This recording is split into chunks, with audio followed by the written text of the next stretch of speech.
Okay, Mavis and I are back to read you the last chapter.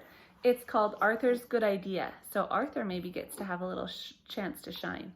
For a while, Stanley Lambchop was a famous name. Everywhere that Stanley went, people stared and pointed at him. He could hear them whisper, "Over there, Agnes, over there, that must be Stanley Lambchop, the one who caught the sneak thieves," and things like that. But after a few weeks, so here's people being excited to see him. Go back to your room, buddy. After a few weeks, the staring stopped. People had other things to think about. Stanley did not mind. Being famous had been fun, but enough was enough. Then came a further change, and it was not a pleasant one. People began to laugh and make fun of him as he passed by. "Hello, super skinny," they would shout, and even ruder things about the way he looked. Stanley told his parents how he felt. "It's the other kids I mostly mind. They don't like me anymore because I'm different. Flat."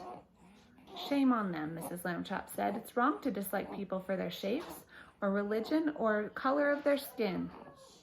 "I know," Stanley said. "Only maybe it's impossible for everyone to like everybody." "Perhaps," said Mrs. Lambchop, "but they can try." Later that night, Arthur Lambchop was woken by the sound of crying. In the darkness, he crept across the room and knelt by Stanley's bed. "Are you okay?" he said. "Go away," Stanley said.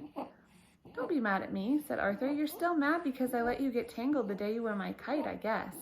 "Skip it, will you?" Stanley said. "I'm not mad. Go away." "Please, let's be friends." Arthur couldn't help crying a little too. "Oh, Stanley, please tell me what's wrong." They're there talking on the side of the bed. And Mavis thinks I'm boring because she fell asleep. Stanley waited for a long time before he spoke. "The thing is," he said, I'm just not happy anymore. I'm tired of being flat. I want to be a regular shape again like other people, but I'll have to go on being flat forever. It makes me sick." And that means that it doesn't mean that he's actually sick. It means that it makes him really sad. "Oh, Stanley," Arthur said. He dried his tears on the corner of Stanley's sheet and could think of nothing more to say. "Don't talk about what I just said," Stanley told him. "I don't want the folks to worry." That means his mom and dad. "That would only make it worse." "You're brave," Arthur said. "You really are." He took hold of Stanley's hand. The two brothers sat together in the darkness, being friends. They were both still sad, but each one felt a little better than he had before. So sometimes you fight with your siblings, but sometimes your siblings are the best people to cheer you up, aren't they? Okay, there we go.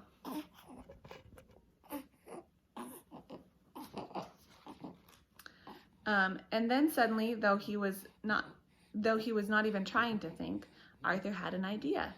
He jumped up and turned on the light and ran to the big storage box where toys and things were. He began to rummage in the box, which means he's brushing through it. Stanley sat up in bed to watch. Arthur flung aside a football and some lead soldiers and airplane models and lots of wooden blocks, and then he said, "Aha!" He had found what he was looking for, an old bicycle pump. He held it up, and Stanley and he looked at each other. So think about what his idea is. "Okay," Stanley said at last, "but take it easy." He put the end of the long pump hose in his mouth and clamped his lips tightly around it so that no air could escape. "I'll go slowly. If it hurts or anything, wiggle your hand at me." So they're going to try to pump him up like an air pump. He began to pump. At first, nothing happened except that Stanley's cheeks bulged a bit. Arthur watched his hand, but there was no wiggle signal, so he pumped on. Then suddenly Stanley's top half began to swell.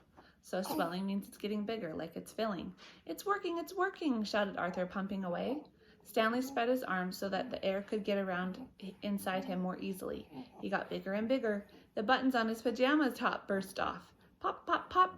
A moment more and he was all rounded out, head and body, arms and legs, but not his right foot. That foot stayed flat. Arthur stopped pumping. "It's like trying to do the very last bit of those long balloons," he said. So he's making a text or a connection to something he's done before. He's talking about those long skinny balloons that they make balloon animals out of, and sometimes the very tip won't quite blow up. Maybe a shake would help. Stanley shook his right foot twice. With a little whooshing sound, it swelled out to match the left one. There stood Stanley Lambchop as he used to be, as if he had never been flat at all. Thank you, Arthur, said Stanley. Thank you very much. The brothers were shaking hands when Mr. Lambchop strode into the room with Mrs. Lambchop right behind. We heard you, said Mr. Lambchop. Up and talking when you ought to be asleep, eh? Shame on George, Mrs. Lambchop said. Stanley's round again. You're right, said Mr. Lambchop, noticing. Good for you, Stanley. I'm the one who did it, Arthur said. I blew him up. Everyone was terribly excited and happy, of course. Mrs. Lambchop made hot chocolate to celebrate the occasion. And here they are doing a big cheers. They're all celebrating. And several toasts were drunk to Arthur for his cleverness. So they said, cheers to Arthur for being clever. When the little party was over, Mr. and Mrs. Lambchop tucked the boys back into their beds and kissed them. Then they turned out the light. Good night, they said. Good night, said Stanley and Arthur. It had been a long and tiring day. Very soon all the Lambchops were asleep. The end.